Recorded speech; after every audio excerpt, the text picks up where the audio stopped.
One of the things we often encounter in the audio trade is what's known as bi-wired speakers, where you have a separate input to the woofer as to the tweeter section.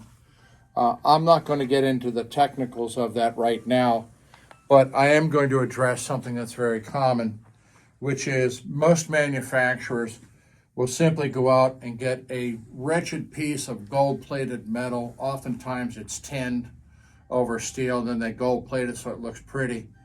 And so somebody can attach a single set of speaker wire to drive the entire speaker. And to be honest, those little plates are crap. And we tell people quite often, as soon as you can, if you're not going to bi-wire your speakers, to get those things out of there and use something as simple as this. This is actually the ground in a 12-gauge wire system. Here you can see the other two have been stripped.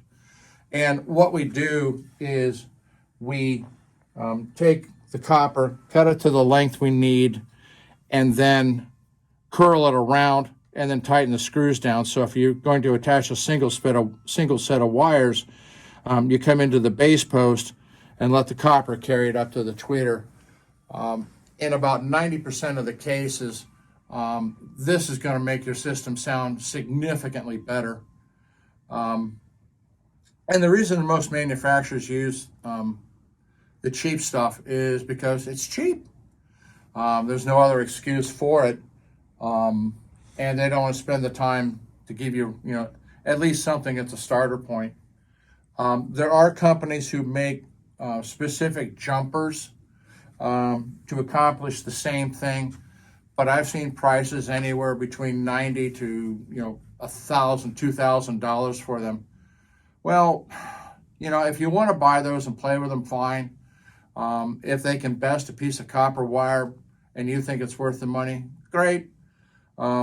But if you don't, then make sure you're able to return those jumpers to whoever pawned them on you, because they're very iffy, just like anything else when you start getting into this hobby. So this is the ground strap, or the ground lead in a 12-3 wire. Here's the positive and neutral. That I haven't stripped yet, and you don't necessarily have to strip them, just the ends, so you can make the curlicue around the binding post. Okay, so let's show you how to make a jumper real simple. Get yourself a decent wire cutter, come in, clip the wire, make the length you need. I use a multi-tool. You can use a pair of pliers. Simply come into the end and bend it around so that you form a loop. You do this at each end. Depending upon the width that you're provided with by the manufacturer, you may need to open this up and then squeeze it down a little so that it's more narrow, so it'll fit cleanly within the spacing provided. And that's how simple it is to make these things. And the cost to you, if you buy a foot or two, you might have wire laying around the house for that matter, can't be much more than 50 cents.